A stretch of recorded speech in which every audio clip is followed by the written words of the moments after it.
The first mortar round hit the fuel depot at 4 minutes past 2 in the morning, and Dana Whitfield was already moving before the second one landed. She came out of a half-sleep in her cot, feet finding boots she had left untied for exactly this reason, and by the time the third explosion rattled dust from the ceiling of the aid station, she was already pulling on gloves. The lights flickered once, twice, then held. Men came through the door in 2s and 3s, carried, dragged, walked in on legs that did not look like they should still be holding anyone up.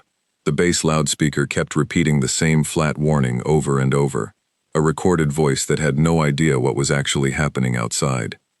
Dana did not flinch at the sound of it. She had stopped flinching a long time ago, somewhere between her second deployment and the moment she realized that flinching cost time, and time was the one thing a wounded man never had enough of.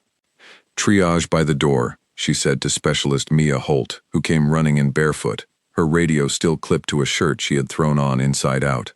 "Anyone who can talk to me, I want talking. Anyone who can't, bring them straight to me." The next 40 minutes blurred into the kind of focus other people called instinct, and Dana called training, the same way a person calls breathing instinct, and forgets there was ever a time they had to learn how to do it. A soldier named Dale Corman came in holding his own forearm together with his other hand, swearing through his teeth in a way that told her the wound was bad, but not the kind that would take him out of this world. She wrapped it tight, told him to sit down before he found out the hard way that standing and blood loss did not agree with each other, and moved on to the next stretcher before he finished arguing with her about it. It went on like that, name after name, wound after wound, the kind of work that asked for steady hands and silence, not feelings. Feelings were for later. Feelings were a luxury the aid station did not stock. By the time the all-clear sounded, gray light was already finding its way over the ridge outside, and Dana had blood on her sleeves up to the elbow, and no clear memory of how the night had actually felt, only of what she had done in it. This was the 11th night like this since she had arrived at Hollow Ridge, and every time, the same quiet thing happened afterward. People asked if she was all right. Nobody asked if she was good at this. They simply assumed she had always been good at it, the way some people assume a hammer has always been a hammer, and never wonder if it ever wanted to be something else. She had been good at this since she was 19, sitting outside a hospital room while a doctor explained, in careful words meant to soften a thing that could not be softened, that her father had gone in for a routine procedure and would not be coming home from it. She had already been accepted into a program that would have made her a surgeon. She tore up the acceptance letter on the drive home from his funeral and joined the army 6 weeks later, and she never told anyone the real reason why. She only ever said she wanted to serve. Nobody at Hollow Ridge knew that story. They knew the version of her that showed up at 2 in the morning with steady hands and a voice that did not rise, and that was the only version that mattered out here.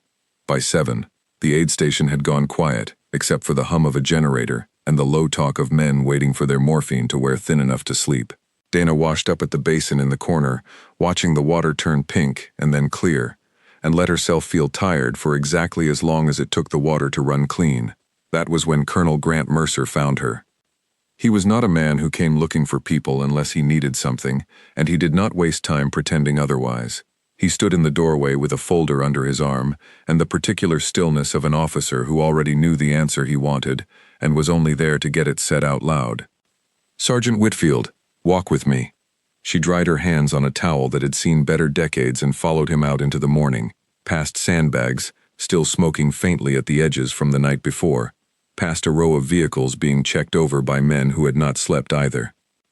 "There is a joint movement going out tomorrow," Mercer said. "Supply convoy, 3 vehicles, with an attached element from a special operations team, passing through the region for a separate task. Their corpsman got pulled onto another assignment 2 days ago, and nobody has filled the slot yet. And you want me on it. I want you on it." Dana kept her eyes on the road ahead, on the dust already rising off it in the early heat. "With respect, sir, I just spent the night putting 11 men back together. I would rather not leave this place short-handed the one day it might matter. Captain Marsh can cover the aid station. She has before." Mercer did not slow his pace. "I am not asking because you are convenient, Sergeant. I am asking because of what I watched you do at 0200 this morning. You did not raise your voice once. You did not lose a single man who still had a pulse when he came through that door. I have officers twice your rank who cannot say that. There was nothing to argue with in that, and they both knew it. Who's the element attached?" she asked instead. Navy, a SEAL platoon, small detachment, moving through ahead of something bigger that is not your concern. Lead operator's name is Caleb Brennan. You'll meet him in the morning. Mercer finally stopped walking and looked at her directly. It's a supply run, Sergeant. 2 hours out, 2 hours back through a corridor we have used a dozen times this month without incident. I am not sending you into anything I think is dangerous. I am sending you because if something does go wrong out there, I want the steadiest hands on this base standing next to it. Dana thought of the 11 men sleeping behind her, of the 11th night, of how every single one of those nights had started with someone telling her it would probably be routine. Yes, sir, she said, because there was no other answer that fit the uniform she was wearing. She spent the rest of the day the way she spent the day before any movement outside the wire, checking her kit twice instead of once, restocking what the night had used up, and not thinking too hard about the part of her that already knew 2 hours could become something much longer than 2 hours. Mia Holt found her in the supply tent late in the afternoon, sorting bandages into a bag that already had more bandages in it than regulation called for. You're doing the thing again, Mia said, leaning against a crate. What thing? The thing where you pack like you're expecting the worst convoy in the history of convoys. I pack like I'm expecting whatever happens to need bandages. Dana zipped the bag shut. It usually does. Corman's driving for it. He's already telling people he's looking forward to a quiet ride for once, which means it is statistically guaranteed to be the least quiet ride of the year. Dana almost smiled at that, the way she almost smiled at most things lately, a small private motion that never quite reached the surface. Don't tell him I said that. He'll be insufferable about it being his fault. He's insufferable regardless. Mia picked up a roll of gauze and turned it over in her hands, not really looking at it. You ever get used to going out there? No. Does it get easier to pretend you have? Dana zipped the second bag and set it by the tent flap, ready for the morning. It gets easier to pack. That night, she lay awake longer than she meant to, listening to the base settle into the particular silence that followed a bad night, a silence that felt earned rather than peaceful. Somewhere outside, a generator clicked on and off in its slow rhythm, and somewhere further than that, beyond the wire, beyond the ridge, was a road she had not driven yet, and a name she had not put a face to yet. Caleb Brennan. She said it once under her breath, the way she sometimes said the names of patients before she ever touched them, as if knowing the sound of a name first made the rest of it easier to carry. It did not, usually, but she kept doing it anyway. By the time the sky outside her tent began to lighten from black to the deep blue that came just before dawn, she was already awake, already dressed, already running through the contents of her bag in her head the way other people counted sheep. 3 vehicles, 2 hours out, a corridor used a dozen times that month without incident. She believed every word of it, and packed an extra bag of bandages anyway.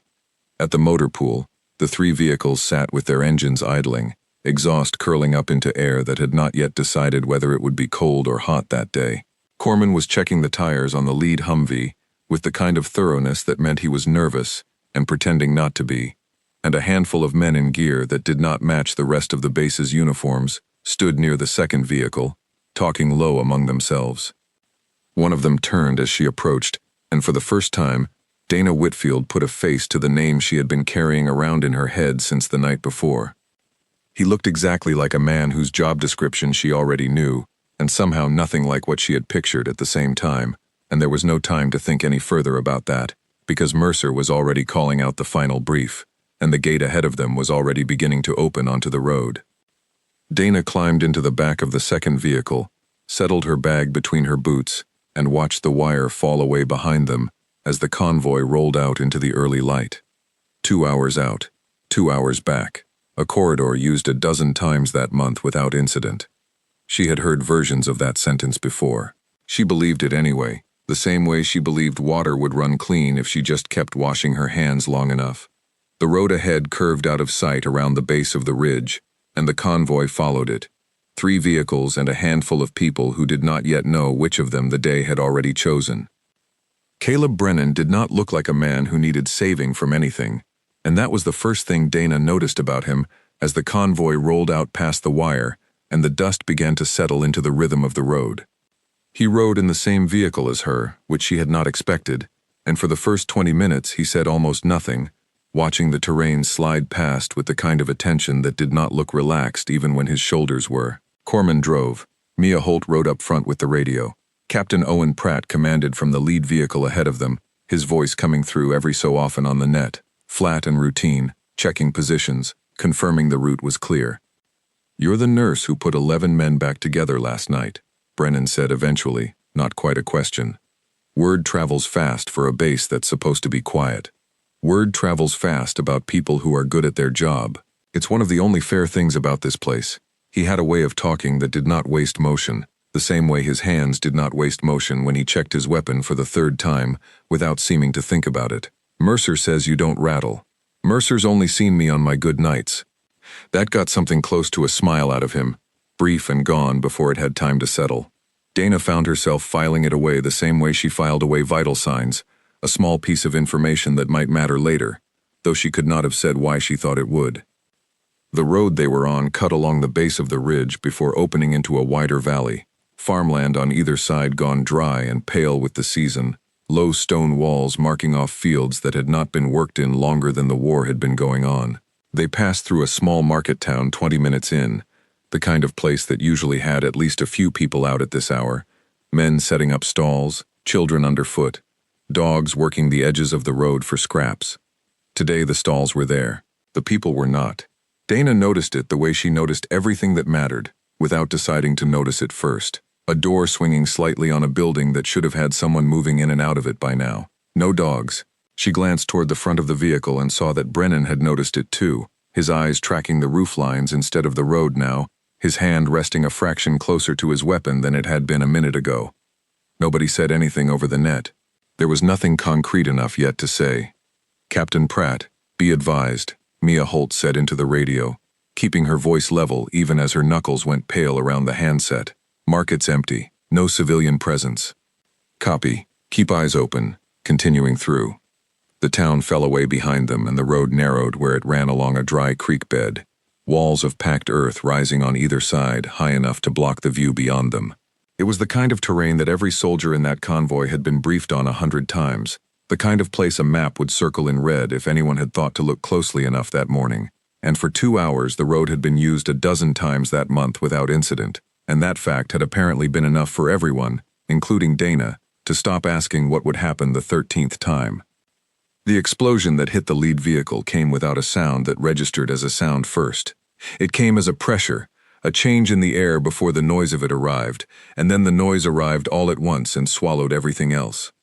Dana's vehicle lurched hard to the right as Corman fought the wheel, and through the windshield she saw the lead Humvee tilted at an angle that no vehicle was built to survive, smoke pouring from somewhere underneath it, and then gunfire opened up from the high ground on both sides of the creek bed, a sound like the sky tearing along a seam. "Contact, contact, contact," Pratt's voice on the net, no longer flat, no longer routine. Corman got their vehicle stopped at an angle that put the engine block between them and the worst of the fire from the left, training overriding panic in the half-second it mattered most. Mia was already calling their position, voice climbing, but holding together. Dana had her bag open before she had fully registered, deciding to open it. "Stay low, stay in the vehicle," she said to no one and everyone. The same flat instruction she had given 100 times in 100 aid stations. Except this time, the walls around her were made of metal that rounds were already finding, the sound of impacts against the frame like something enormous knocking to be let in. Brennan was already moving, the door on his side open before the vehicle had fully stopped, weapon up, covering an angle Dana could not see and did not have time to look for. He went out into it the way some men went toward a fire instead of away from it, training built so deep into the bone that fear did not get a vote anymore. She lost sight of him for the length of time it took her to check that Mia and Corman were both unhit, both functioning, both doing exactly what they were supposed to be doing under fire that was not slowing down. The radio was a wall of overlapping voices now, positions, casualties, a request for air support that came back with a delay that told her everything she needed to know about how far away help actually was. Pratt's voice cut through, calling for the perimeter to hold around the disabled vehicles, calling for anyone mobile to pull wounded into cover. That was when she heard Corman shout Brennan's name. Dana came around the side of the vehicle low, the way she had been trained to move through a space where the air itself was unsafe, and found him on the ground near the rear wheel, half propped against the frame, one hand pressed to the side of his head, the other still holding his weapon though it had gone slack across his lap. Blood ran dark through his fingers and down along his jaw, and his eyes, when they found her, did not track the way eyes were supposed to track. Brennan. She was already on her knees beside him, hands moving before her mind had finished cataloging what they were seeing. "Stay with me. Look at me." "Man, fine." His words came thick, slower than the man who had been talking to her 20 minutes ago, about word traveling fast. Just got my bell rung." It was not his bell that had been rung. There was a wound along the side of his skull, deep enough that she did not need a light to know the bone underneath it had not held the way bone was supposed to hold, and one pupil had already begun to swell larger than the other, in a way that had nothing to do with the light around them, and everything to do with pressure building somewhere it was never meant to build. Gunfire still cracked overhead, close enough that Corman had pulled the vehicle door half shut between them and the open ground, close enough that Pratt's voice on the radio was calling for everyone to keep their heads down and hold. "I need eyes on me," Dana said, keeping her voice level even as her hands worked fast, packing the wound, checking his pulse, his breathing, the slow widening of that one pupil that told her more than any monitor on this earth could have told her right now. "Caleb, look at me." His eyes drifted, found her, slid away again. "Whitfield, position secure for 30 more seconds. That's all I can promise you." Pratt's voice came through Mia's radio, relayed close enough for Dana to hear it directly. "Air's still 20 out. Ground extract is blocked. Roads cratered behind us. 20 minutes for air." A man whose pupil was already telling her that pressure was building inside his skull did not have 20 minutes, not the way his body was beginning to slow under her hands, his breathing going from quick and shallow to something deeper and further apart, in a pattern she had seen before in patients who did not walk away from it. Corman dropped down beside her without being asked, one hand braced against the wheel well, the other already reaching for the second bag she had packed that morning, the one Mia had teased her about only the day before. He did not ask what she needed. He simply opened it and waited for her to tell him, his eyes flicking once toward the open ground beyond the vehicle, and then locking back onto her hands, refusing to let the noise outside pull his focus away from the one thing that mattered inside this small patch of cover. "Pressure here," Dana said, guiding his hand to the dressing she had packed against the wound. "Don't let up, no matter what you hear out there." "Not going anywhere," Corman said, and for the first time since she had met him, there was no joke waiting behind his words.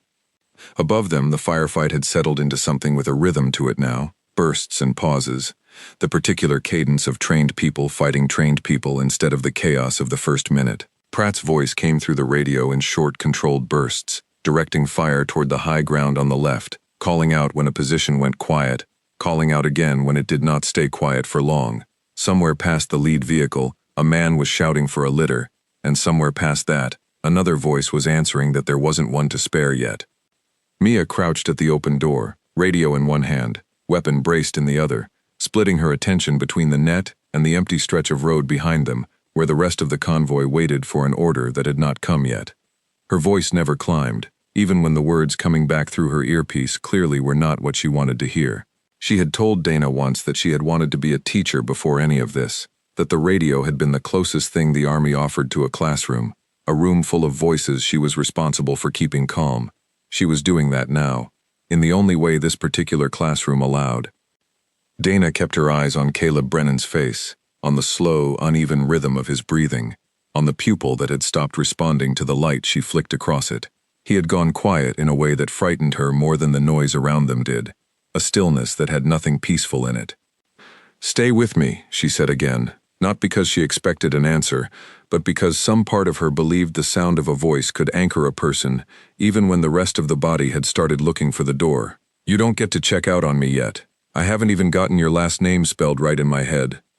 It was a strange thing to say in the middle of gunfire, and she would not have been able to explain later why she said it, except that somewhere underneath the steady hands and the level voice, she had learned a long time ago that the wounded heard more than people gave them credit for, and that sometimes the only thing worth giving a dying man was something small enough to hold on to.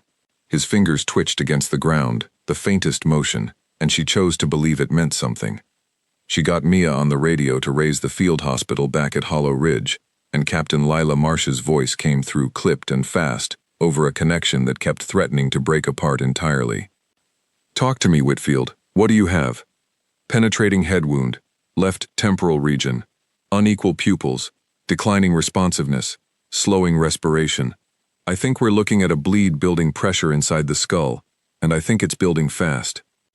A pause on the line that lasted only a second and felt much longer than that. Air support's 20 minutes out at best. Whitfield, that's what command's telling me too. If what you're describing is accurate, it's accurate. Then you understand that 20 minutes might not be a number he has.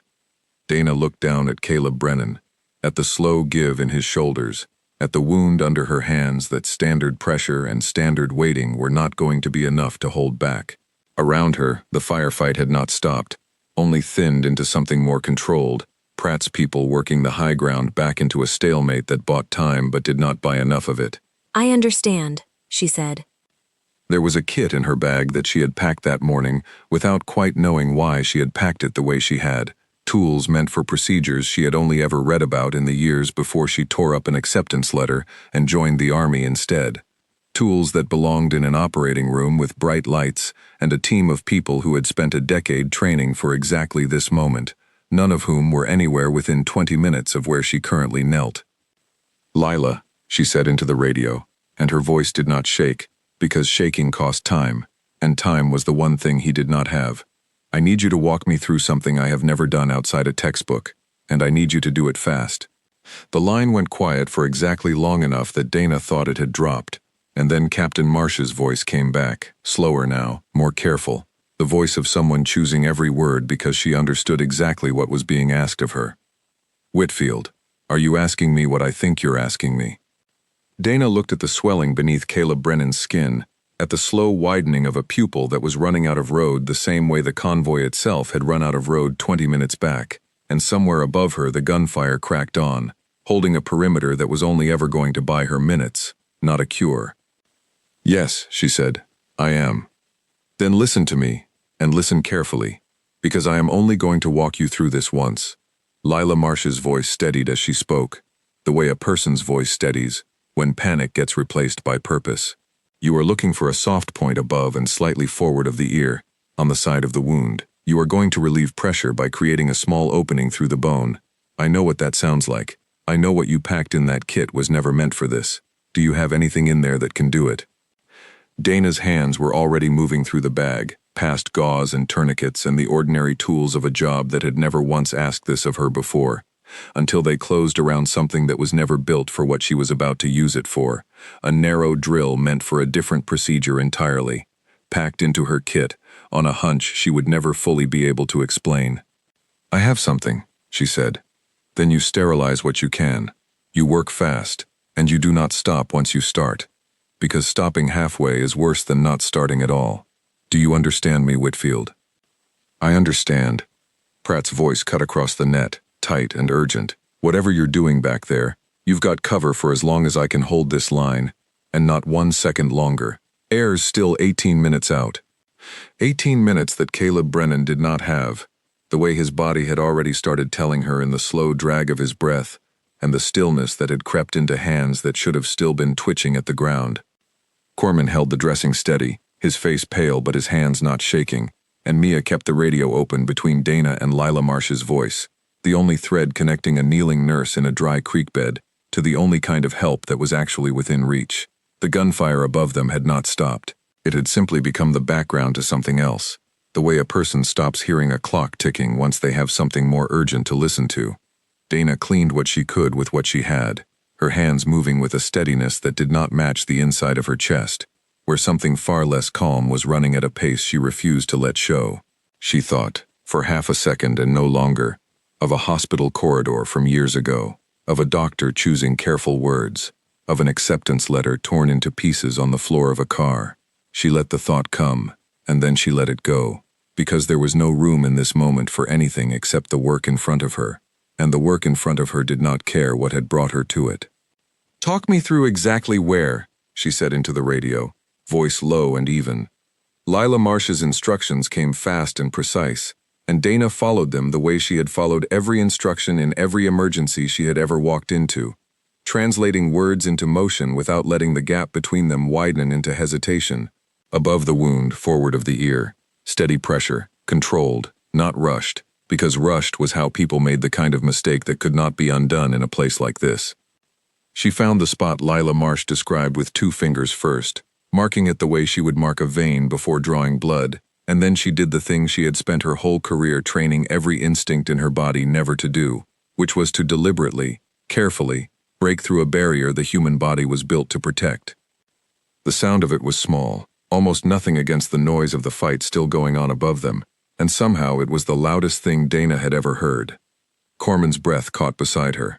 He did not look away, and he did not let up on the pressure she had asked him to hold, but his eyes had gone wide in a way that told her exactly how much this moment was costing him to witness without flinching. "Talk to me," Lila Marsh said over the radio, her voice the only steady thing in a world that had narrowed down to the width of Dana's own hands. "I'm in," Dana said, relieving now. What came next she would never fully describe to anyone, not because the details were too difficult to put into words, but because there were no words built for the particular kind of focus that had taken over her body in that moment, a focus so complete that the gunfire, the radio chatter, even her own pulse, seemed to fall away into something distant and unimportant. There was only the wound in front of her, and the man underneath it, and the work that either saved him or did not. She felt the change before she understood it, the subtle shift in pressure beneath her fingers, the slight, sudden give that told her something had released the way it was supposed to release. Caleb Brennan's breathing, which had gone slow and uneven and far apart, caught once, deepened, and steadied into something closer to normal than it had been in the last 10 minutes.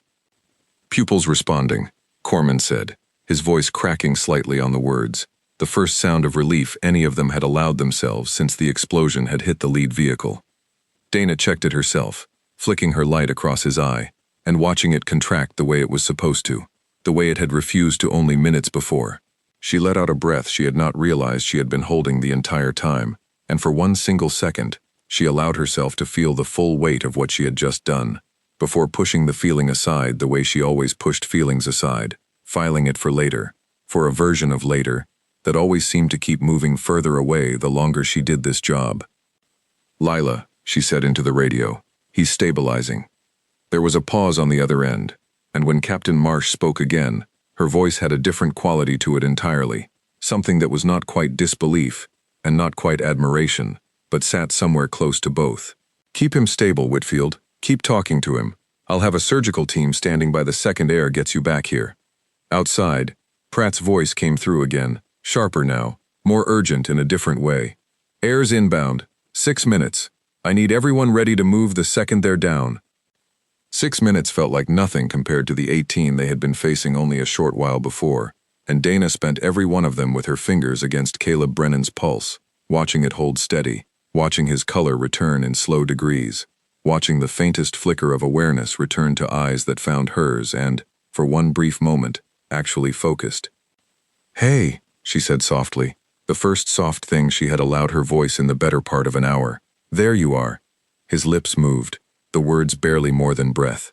"Did you just, don't talk, just stay with me a little longer." He did not finish the question, and Dana was grateful for that, because she was not entirely sure how she would have answered it herself. The helicopter came in low over the ridge exactly when Pratt promised it would, kicking up a storm of dust and noise that swallowed everything else for the last frantic minutes of getting Caleb Brennan onto a litter and across open ground that Pratt's team held clear, through sheer determination and covering fire that did not let up until the aircraft was already lifting away. Dana rode with him as far as the field hospital, her hands never leaving the dressing she had packed, her eyes never leaving the slow, steady rise and fall of his chest. And when Captain Lila Marsh met them at the landing pad with a full surgical team already moving, Dana finally let go of a tension she had been carrying since 4 minutes past 2 that morning, a tension that had started with a mortar round and ended, 12 hours later, with her standing in the wash of a helicopter's rotor, blood on her sleeves again, watching a man she barely knew get carried toward a chance at survival that had not existed for him 20 minutes earlier. Lila Marsh caught her arm before she could follow the litter all the way inside. "Whitfield, what you did out there. I followed your instructions.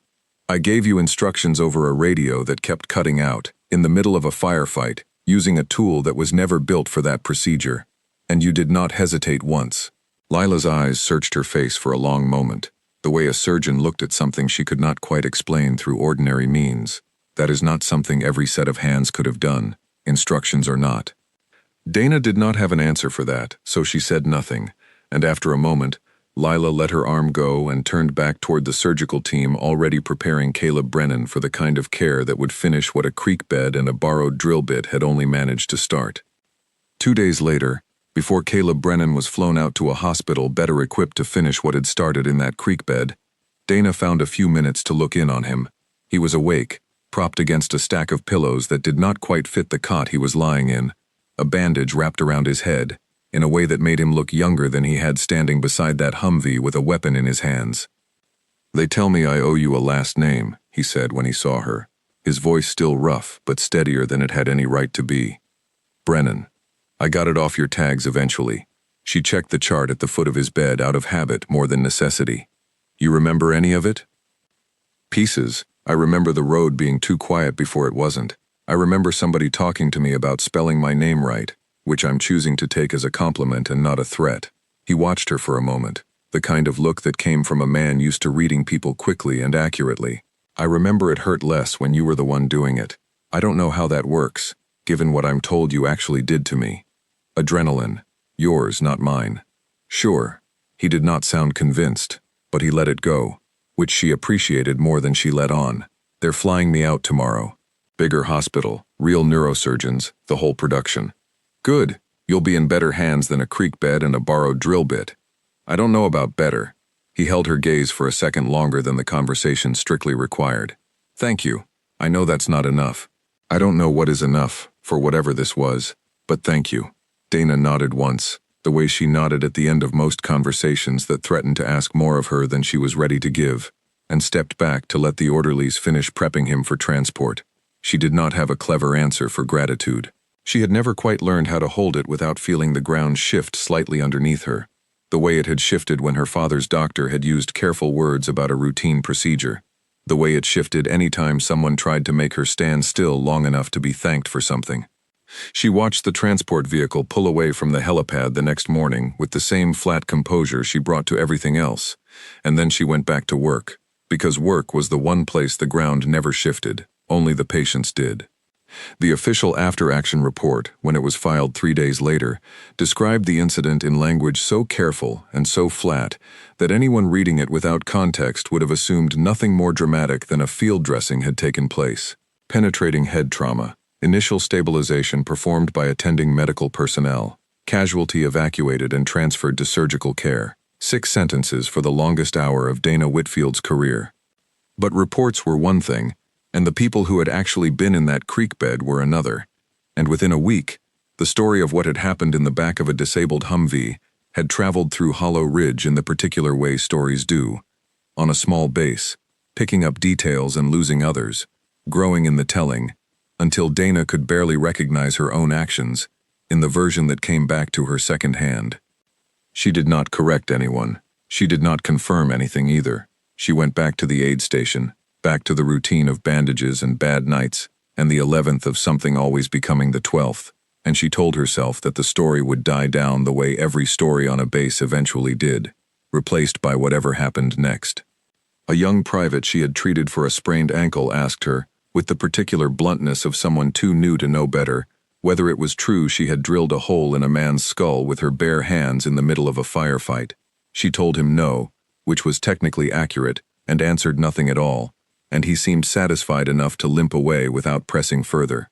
Corman, for his part, had taken to telling an increasingly theatrical version of the story to anyone who would listen, one that grew a few more inches of incoming fire and a few more degrees of impossible odds every time he told it, until Dana finally told him to stop before he talked himself into believing the version where she had also somehow disarmed 3 enemy fighters with her bare hands along the way. "I'm just saying," Corman told her one evening, only half joking, "you're going to end up with a nickname whether you want one or not. Might as well let me pick a good one before someone picks a bad one for you." "I don't want a nickname, Corman." "Nobody wants the nickname. That's how you know it's a good one." Even Colonel Mercer, when their paths crossed near the motor pool a week after the convoy, looked at her a beat longer than the conversation required, something assessing in his expression that had not been there before, the look of a man recalculating exactly what kind of asset he had been sitting on without fully realizing it. "Heard good things, Sergeant," was all he said, and the way he said it made it clear that the things he had heard had traveled further up the chain than the version Corman was telling at the motor pool. Dana told herself that was simply how it worked on a small base, that any story interesting enough would eventually reach every set of ears attached to a rank that cared, and that none of it changed anything about the work itself. She had 11 more nights ahead of her, probably more than 11, and none of those nights were going to care whether a colonel 3 ranks above her had heard a story about a creek bed. She was wrong about how far the story would travel, though she would not understand exactly how wrong for another 3 weeks, when 2 people who were not soldiers and did not wear uniforms walked through the gate at Hollow Ridge asking, very specifically, for her by name. The 2 visitors did not arrive with any announcement, which was the first thing that struck Dana as strange. People who came to Hollow Ridge from outside arrived with paperwork, with escorts, with the particular fanfare that attached itself to anyone important enough to interrupt the base's routine. These 2 simply appeared near the administration tent one afternoon, dressed in clothes that belonged to neither the military nor anywhere close to it, and asked Mercer's clerk, by name, for Sergeant Dana Whitfield. Mercer found her at the aid station before they did, which she would later understand was less a courtesy and more a man trying to figure out how much trouble was walking through his gate before it got to her first. "There's a Major Voss flying in from the regional command tomorrow," he said, his voice carrying a tightness she had not heard from him before. "Wants to conduct a personal debrief regarding the convoy incident. Says it's routine." "Is it routine?" "In 9 years at this command, I have never once had a major fly in personally to debrief a sergeant about a field stabilization." Mercer's jaw worked once, the closest thing to discomfort she had ever seen cross his face. "So no, Whitfield, I don't think it's routine. I think somebody above my pay grade wants a closer look at you, and I think you should go into that conversation knowing that." Major Annette Voss arrived the next morning in a vehicle that did not match the rest of the convoy escorting her, and she requested a private room rather than the standard debrief tent, which Mercer arranged without comment and without, Dana noticed, his usual habit of asking questions. Voss was younger than Dana expected for her rank, with the kind of careful, unreadable expression that seemed less like a personality trait and more like a tool she had spent years sharpening. She did not open a folder. She did not take notes by hand. She simply sat across a small table from Dana and asked her to walk through the events of the convoy, start to finish. Dana did, in the same flat, procedural language she had used for the official report, and Voss listened without interrupting until the very end, when she asked a question that had nothing to do with bone or pressure, or the particular tool Dana had used.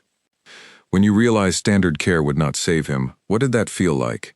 Dana paused, because no one had asked her that yet, not Mercer, not Lila Marsh, not even Corman with all his theatrical retellings. It felt like a decision. I didn't have time for it to feel like anything else. Most people would have waited for the helicopter.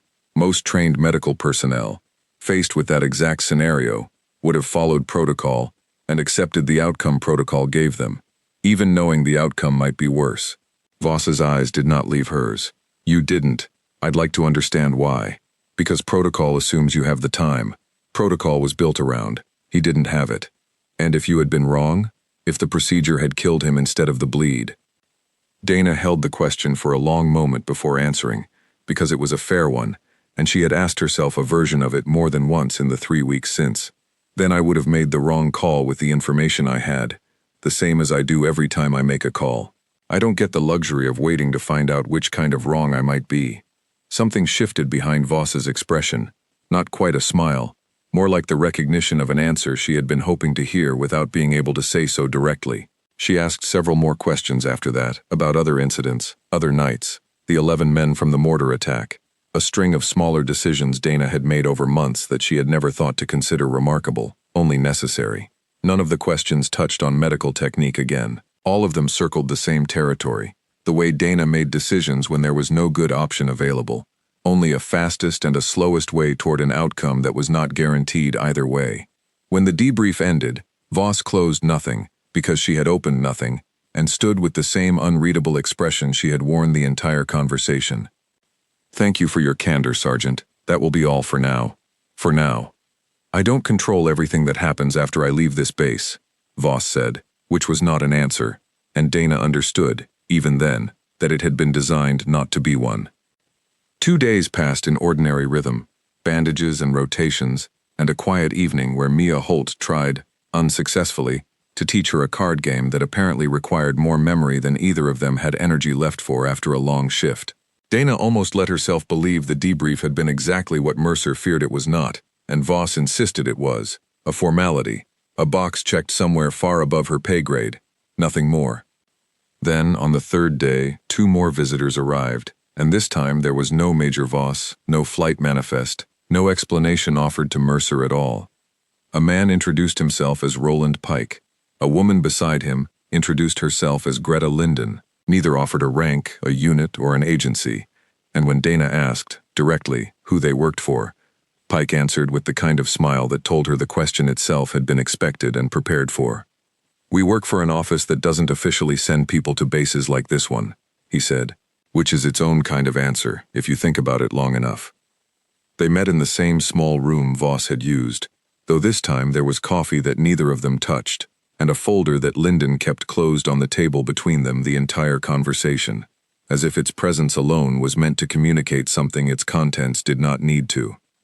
"We've been aware of you for longer than the convoy incident," Linden said, her voice carrying none of Pike's easy warmth, something more clipped and precise underneath it. "Your academic record, the scholarship you walked away from, a pattern, going back further than people usually bother tracking, of staying calm in situations that are specifically designed to make people stop being calm." Dana kept her expression as flat as she could manage, though something cold had settled low in her stomach at the mention of the scholarship, a detail she had never put in any military file, a detail that existed only in records from a life she had spent years trying not to think about. "That's not in my service jacket," she said. "No," Pike agreed, not bothering to pretend otherwise. "It isn't." "Then how?" "We're not here to explain how we know things, Sergeant. We're here because what happened in that creek bed 3 weeks ago was not the first time you demonstrated the particular set of qualities we have a use for, and we suspect it will not be the last time, regardless of what uniform you happen to be wearing when it happens." Linden finally opened the folder, though she turned it toward herself rather than Dana, glancing down at something written there before closing it again. "We are offering you an opportunity to keep doing exactly what you already do. Different setting, different rules. Considerably less paperwork for what that's worth." That's vague enough to mean almost anything. It's vague because the actual details aren't something we discuss on a first conversation, in a tent, on a base with thin walls. Pike leaned back slightly, watching her the way Brennan had watched the rooflines of that empty market town, alert without looking like he was trying to be. "What I can tell you is this. The work would use the part of you that did what you did in that creek bed, not the nursing license, not the rank.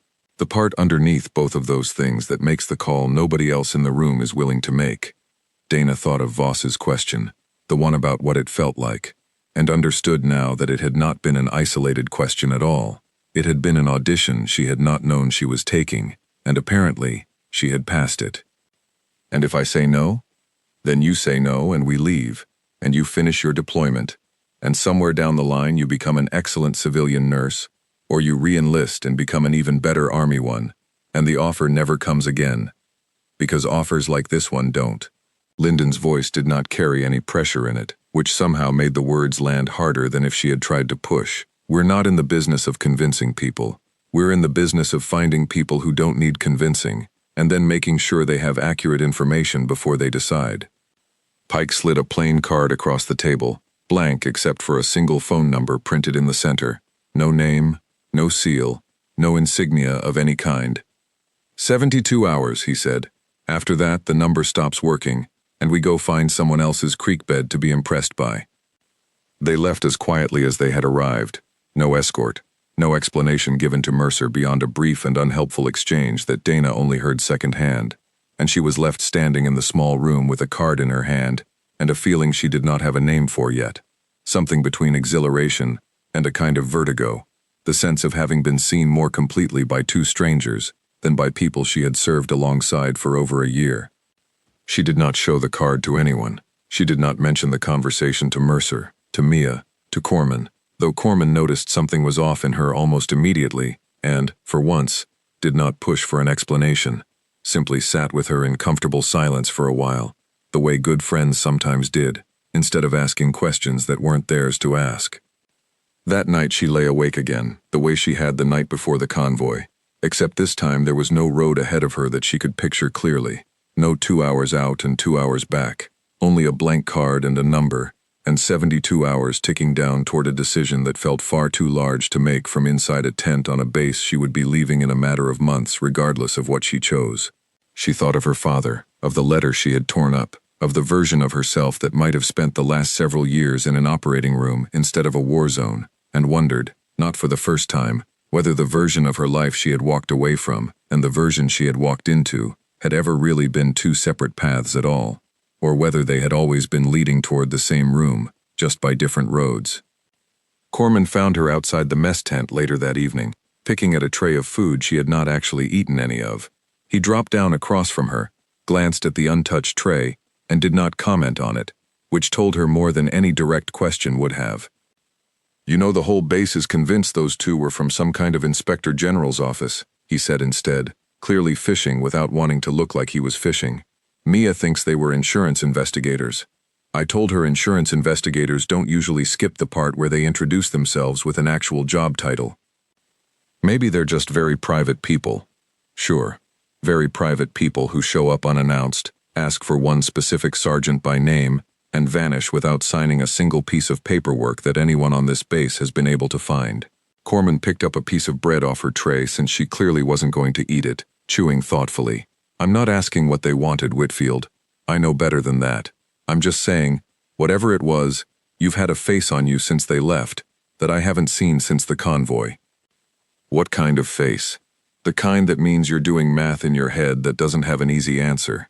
Dana almost laughed, the sound catching somewhere before it fully arrived, the same way it always did lately. "You're more perceptive than you let on, Corman. I contain multitudes. Mostly bad jokes, but a few multitudes in there somewhere." He stood, brushing crumbs off his hands, and for once, did not push the conversation any further, only added, almost as an afterthought, "Whatever it is, you've made harder calls than whatever's sitting in your pocket right now. I watched you make one of them with your own 2 hands in a creek bed. You'll be fine." He left her alone after that, and she appreciated it more than she would ever tell him, because the truth was, she did not know if he was right. The decisions in that creek bed had been fast, instinctive, carved out of seconds that did not allow for second guessing. This decision had the opposite problem entirely. It had 72 hours, and every one of those hours seemed to bring a different answer with it, depending on which version of herself happened to be doing the thinking at the time. The version of her that had joined the army at 19 wanted to say no immediately, on principle, because that version had built an entire identity around service that came with rank and structure and a chain of command she understood the shape of. The version of her that had knelt in a creek bed 3 weeks ago, the version that had not hesitated once the decision needed making, kept turning the blank card over in her mind and wondering what it might feel like to be asked, every single day, to be exactly that version of herself, instead of only on the nights the world demanded it. She thought about calling Mercer, asking him directly what he knew, but some instinct told her that whatever Voss and Pike and Linden represented existed in a space specifically built to operate outside what someone like Mercer was allowed to know, and putting him in the position of knowing anyway felt like a door she did not have the right to open on his behalf. She thought about her father more than once during those long hours. Not the funeral, not the careful words from the doctor, but an older memory, one from before any of that. Him sitting at their kitchen table running through flashcards with her the summer before she started the program that would have made her a surgeon, quizzing her on terms she barely understood yet, telling her that the hardest part of medicine was never the knowledge. The hardest part was learning to trust your own hands when there was no time left to ask anyone else's opinion. She had thought, at 19, that she understood what he meant. She understood it differently now, kneeling in memory beside a kitchen table instead of a creek bed, and she let the thought sit there without trying to resolve it into anything tidier than it already was. Before she could decide anything else, she decided one small thing first. She requested 2 days of leave, the first she had taken in months, and arranged transport to the hospital where Caleb Brennan was recovering, because whatever she chose to do with the card in her pocket, she was not going to do it without seeing, with her own eyes, what the choice she had already made in that creek bed had actually cost. and what it had actually saved. The hospital where Caleb Brennan was recovering sat in a part of the world far enough removed from Hollow Ridge that the air itself felt different walking off the transport plane, cooler, cleaner, carrying none of the dust that had become so familiar to her over the past year that she had nearly stopped noticing it. Dana found her way through hallways that smelled like antiseptic instead of diesel, past nurses in uniforms that matched and equipment that worked the first time it was switched on, and felt, for the first time in longer than she could easily remember, slightly out of place in a hospital. She found his room on the 3rd floor, the door half open, and stopped just outside it for a moment before going in, because some part of her had not fully prepared for what it would feel like to see him sitting up, alert, recognizably himself in a way the man on the ground in that creek bed had not been. "You're staring," Caleb said without looking up from the tray of food in front of him, which he was eating with the unenthusiastic determination of a man who had been told repeatedly that he needed the calories. "I'm assessing. There's a difference." "Is there?" He looked up then, and whatever assessment she had been running stopped mattering almost immediately, because the smile that crossed his face was easy in a way she had not expected, given everything. "Sergeant Whitfield, I wasn't sure you'd actually come. I had 2 days of leave and nothing better to do with them." It was not entirely true, and something in her tone must have given that away, because his expression shifted slightly, curious rather than suspicious. "Sit down. Tell me you didn't fly all this way just to check my pupils one more time." She sat in the chair beside his bed, the kind of stiff hospital furniture that existed in every facility she had ever worked in regardless of country or conflict, and found, for a moment, that she did not entirely know how to start the conversation she had actually come to have. So she started with something smaller instead. "How's the headache?" "Down to a 4 most days. They tell me that's good, for someone who had a hole drilled in his skull by a nurse, with a kit that wasn't built for it." He said it lightly, but his eyes held hers for a beat longer than the joke required. "I remember more of it now, pieces still missing, but more than I had before. I remember you telling me not to check out on you because you hadn't gotten my last name spelled right yet." "I remember that too. Why'd you say it?" Dana considered the question longer than it probably deserved, turning it over the way she turned over most things that asked her to explain a piece of herself she had never put into words before. "Because I needed you to have a reason to stay. Most people don't fight to hold on to their own life in the abstract. They fight for something smaller, something specific enough to grab onto. And my last name was the specific thing. It was what I had available in the moment. I wasn't exactly working with a long list of options." He laughed at that, a real laugh, and it seemed to cost him something physically. A wince he tried and failed to hide, but he did not stop smiling even through it. "Well, for what it's worth, it worked. I spent a good portion of those 18 minutes being mildly annoyed that a stranger didn't know how to spell Brennan. Turns out being mildly annoyed is apparently a very effective way to stay alive. I'll remember that. Annoyance as a treatment protocol. Patent pending." He set his fork down, the food largely abandoned now, and looked at her with an expression that had lost most of its lightness, something more direct underneath it. "I know thank you isn't enough. I told you that already, and I still don't have anything better. But I want you to know, I haven't stopped thinking about it. About what you actually did. Most people in your position would have waited. You didn't. Most people in my position would have made a different call with the same information, and I don't think that makes them wrong. I think it makes the call hard, which it was." "Was it hard for you?" Dana looked at her own hands for a moment, the same hands that had pressed gauze against a wound that was never supposed to need that kind of pressure.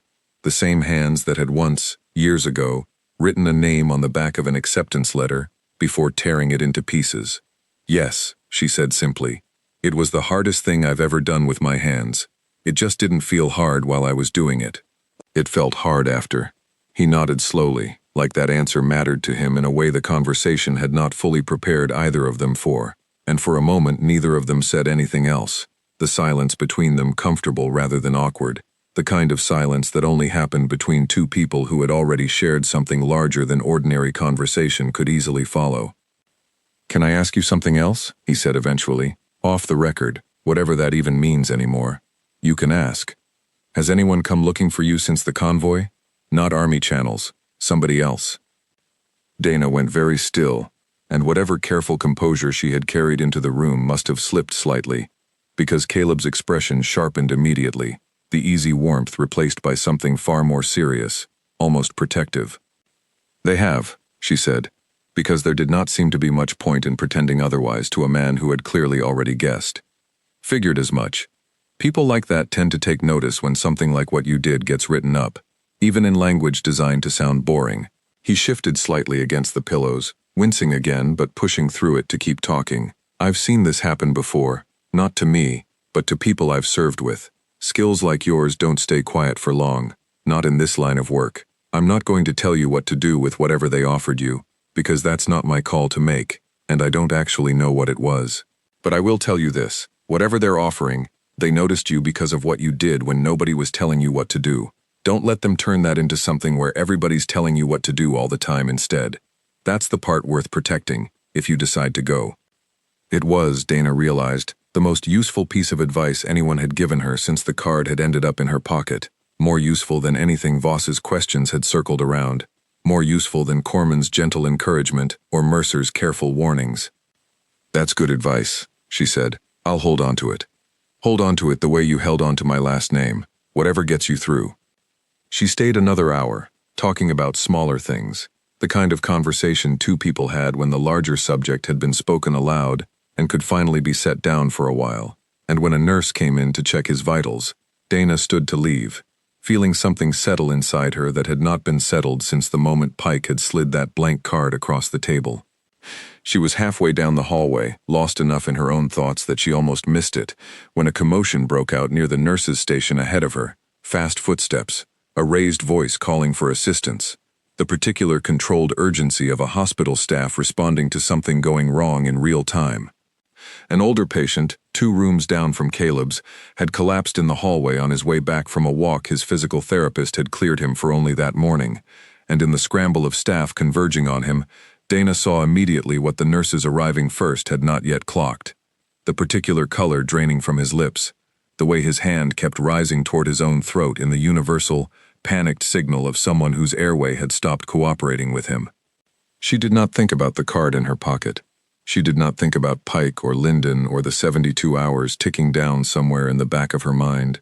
She crossed the distance between them in the same flat, instinctive motion that had carried her across open ground toward a disabled Humvee weeks earlier, dropped to her knees beside him, and cleared the obstruction with the kind of practiced economy of motion that came from years of bodies, trusting hands, to know what they were doing before the mind had finished catching up. The man coughed, gasped, color returning to his face in a rush that mirrored, in miniature, the same relief she had felt watching Caleb Brennan's pupil respond to light again, in a creek bed she would probably remember for the rest of her life. The hospital staff, arriving a beat behind her, took over from there, professional and efficient, thanking her with the brief, distracted gratitude of people who had a dozen other things to attend to. Dana stood back up, steadied her own breathing, and realized, standing in a hallway that smelled like antiseptic instead of diesel, that the part of herself Pike and Lyndon had been so interested in was not something that only appeared on battlefields. It traveled with her. It had been there in the aid station at 2 in the morning, in the creek bed, and now in a hospital hallway thousands of miles from either of those places, ready the instant it was needed, regardless of which uniform, if any, she happened to be wearing at the time. That was the answer, she realized, standing there with her pulse only just beginning to slow, not something she had been forced into, something that had simply always been true about her, the same way her father had once told her the hardest part of medicine was learning to trust her own hands, and she had spent every year since proving, again and again, in rooms she did not choose, and moments she could not predict, that she already had.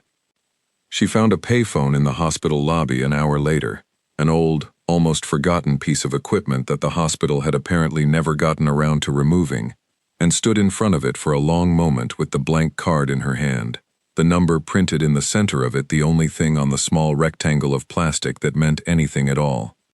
She thought of Caleb's advice, about protecting the part of herself that acted without anyone telling her to. She thought of her father, of flashcards on a kitchen table, of an acceptance letter torn into pieces on the floor of a car.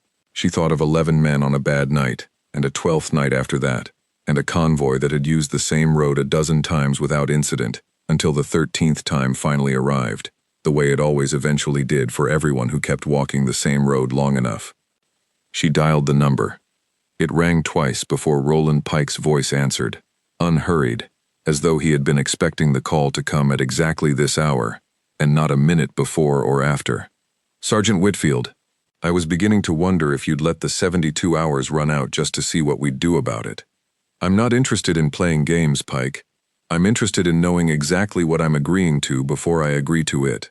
Not vague descriptions, not careful language designed to sound impressive without saying anything. If I'm doing this, I want to understand what doing this actually means, starting with who I report to and ending with what happens to the people I can't tell where I've gone. There was a pause on the line, brief but real, the sound of a man recalibrating an expectation. That's a fair set of conditions. It's not a set of conditions. It's the minimum requirement for a conversation that goes any further than this one. Dana kept her voice level, the same voice she had used over a crackling radio in a creek bed weeks ago. Steady because steady was the only way she knew how to make decisions that mattered. I spent a long time learning to trust my own hands when nobody else could tell me what to do. I'm not interested in handing that over to an organization that won't even tell me its own name. Another pause, and then, for the first time since she had met him, something that sounded almost like genuine respect entered Pike's voice. All right, Sergeant. Let's talk properly then. Not over a phone in a hospital lobby. There's a flight that can have you somewhere more appropriate within 6 hours, if you're willing to take it. Dana looked down the hallway one more time, toward the room where Caleb Brennan was resting, toward the life on the other side of that door that she had built one steady decision at a time, in aid stations and creek beds and now, apparently, in hospital lobbies holding a blank card and a phone that had not existed in her plans a single week earlier. I'm willing, she said. On my terms, not yours. Understood. Pike's voice carried something close to amusement now, the sound of a man who had gotten exactly the answer he had been hoping for from the very beginning, dressed up as a negotiation he had never actually expected to win outright. We'll send the details within the hour. She hung up the phone and stood in the quiet of the lobby for a long moment afterward, feeling the particular stillness that came after a decision had finally been made, the same stillness that had settled over her once before, standing in the wash of a helicopter's rotor with blood on her sleeves and a man's life balanced, briefly, in the work of her own two hands.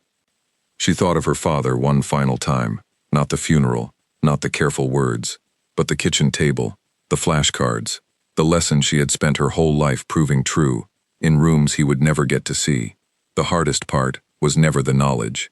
It was learning to trust her own hands when there was no time left to ask anyone else's opinion. She had learned that lesson a long time ago, in a hospital corridor she had not chosen, and she had been quietly proving it true ever since, in every aid station, every convoy, every creek bed and hospital hallway that had asked something of her, nobody else in the room was prepared to give. Whatever came next, on whatever terms, in whatever rooms she had not yet walked into, she already knew the one thing that would not change. Her hands would stay steady. They always had.